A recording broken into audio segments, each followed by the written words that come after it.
एक और बड़ी खबर इस वक्त की आपको बता दें, जेपी नड्डा के आवास पर एक बड़ी बैठक बीजेपी की हुई है, जहां पर आपको बता दें कि केंद्रीय गृह मंत्री अमित शाह, रक्षा मंत्री राजनाथ सिंह, ये सभी इस बैठक में शामिल हैं और बैठक चल रही है।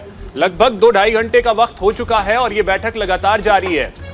तो आप अंदाजा लगा सकते हैं इस बैठक की महत्ता को, क्योंकि लगातार ये बैठक चल रही है।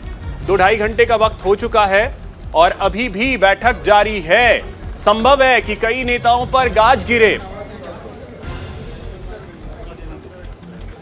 बिल्कुल जाहिर सी बात है, जेपी नड्डा के आवास पर बीजेपी की खास बैठक चल रही है।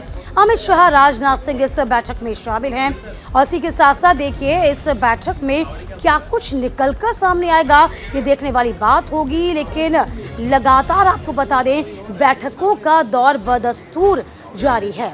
आनंद हमारे सहयोगी लगातार इस पूरी खबर पर नजर बनाए हुए हैं। आनंद, बैठक जेपी नड्डा के घर पर चल रही है, राजनाथ सिंह मौजूद है, अमित शाह मौजूद है। क्या इस बैठक का लबोलुबाब निकल के सामने आएगा, जरा ये भी बताइए। और इसके बाद कहा यह भी जा रहा है कि बीजेपी शासित राज्यों के जो मुख्यमंत्री है उनके पहुंचने का सिलसिला भी लगातार 5 बजे से शुरू हो जाएगा। वह भी कहीं ना कहीं बाद में बैठक करेंगे, राष्ट्रपति से भी उनकी मुलाकात कल संभव है। आनंद जी बिल्कुल दीपिका, अगर बात की जाए बैठकों का तो 2024 रिजल्ट के बाद बीजेपी में बैठकों का दौर जारी है। और अभी मैं जेपी नड्डा के घर के बाहर खड़ा हूं, जहां पिछले 2.5 घंटे से ज़्यादा के समय तक लगातार बीजेपी की एक अहम बैठक चल रही है। और बैठक में खुद गृह मंत्री अमित शाह, बीजेपी के राष्ट्रीय अध्यक्ष जगत प्रकाश नड्डा, रक्षा मंत्री राजनाथ सिंह, BL संतोष और कुछ देर पहले ही प्रहलाद जोशी के साथ विनोद तावड़े, जो कि राष्ट्रीय महासचिव हैं और प्रभारी हैं बिहार के, वो भी यहाँ पहुंचे। तो कहीं ना कहीं इस पूरी बैठक को 3 हिस्सों में बांटा गया, जिसमें पहली बीजेपी आत्ममंथन करेगी, क्या वो वजह रही जिसके चलते बीजेपी को आज लगभग 63 सीट से कम आई। उसके साथ क्या रीज़न रहे जो कई प्रदेश, जिसमें उत्तर प्रदेश, महाराष्ट्र और ऐसे कई प्रदेश रहे जहाँ बीजेपी को भारी नुकसान हुआ। तो सबसे पहले उसको लेकर मंथन होगा। दूसरा जो एजेंडा है उस बैठक का वो ये होगा कि जो NDA 3.0 होगी, यानी मोदी सरकार 3.0 होगी, उसमें एलायंस की जो मांगे हैं उसके साथ बीजेपी के बड़े नेता बैठ के समन्वय स्थापित करेंगे और किसको क्या मंत्रालय देना है उसको लेकर चर्चा करेंगे। और तीसरा एजेंडा इस मीटिंग का ये है कि लगातार जो समारोह होगा PM मोदी का, जिसमें देश के पड़ोसी देशों को निमंत्रण दिया गया है। तो बीजेपी कोशिश कर रही है कि जो इस अलौकिक समय में, यानी जो भारत के इतिहास में पहला दौर होगा जहां कांग्रेस के बगैर या कांग्रेस के बगैर जो पहली सरकार है। अलाई पार्टनर को लेकर के जो जानकारी आ रही है कि TDP कुछ विभागों की मांग कर रही है, जिसमें एक लोकसभा स्पीकर की भी मांग TDP की है, या फिर उसकी जगह आप NDA का संयोजक बनाएं।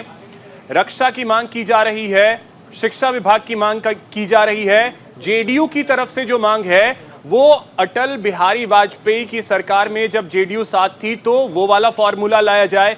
तो ऐसे में खबर ये भी आई कि बीजेपी ये तमाम बड़े मंत्रालय अपने पास ही रखेगी। तो क्या बीजेपी भी इसी मूड में है कि अलाई पार्टनर को हम जो विभाग देंगे उस विभाग पे राजी होना पड़ेगा?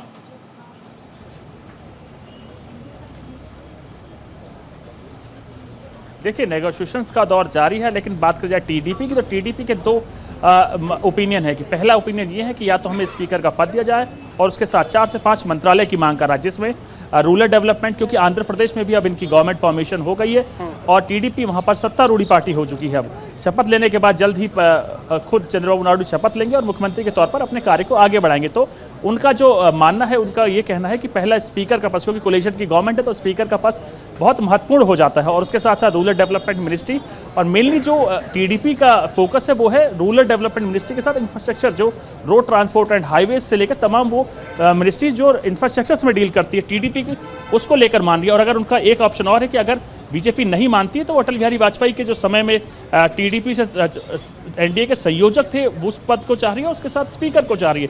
तो कहीं ना कहीं TDP की मांगों को लेकर बीजेपी में विचार विमर्श हो रहा है। उसके साथ JDU की अगर बात की जाए, JDU भी अपने पुराने दौर में, यानी अटल बिहारी वाजपेयी के समय में रेल मंत्रालय, नीतीश कुमार रेल मंत्री हुआ करते थे, तो उस दौर के समय में वो तमाम चीज़ें अपनी वापस मांग रही है। जैसे रेल मंत्रालय मांग रही है, रूरल डेवलपमेंट मांग रही है, उसके साथ MOS उसमें मांग रही है और फाइनेंस मिनिस्ट्री मांग रही है।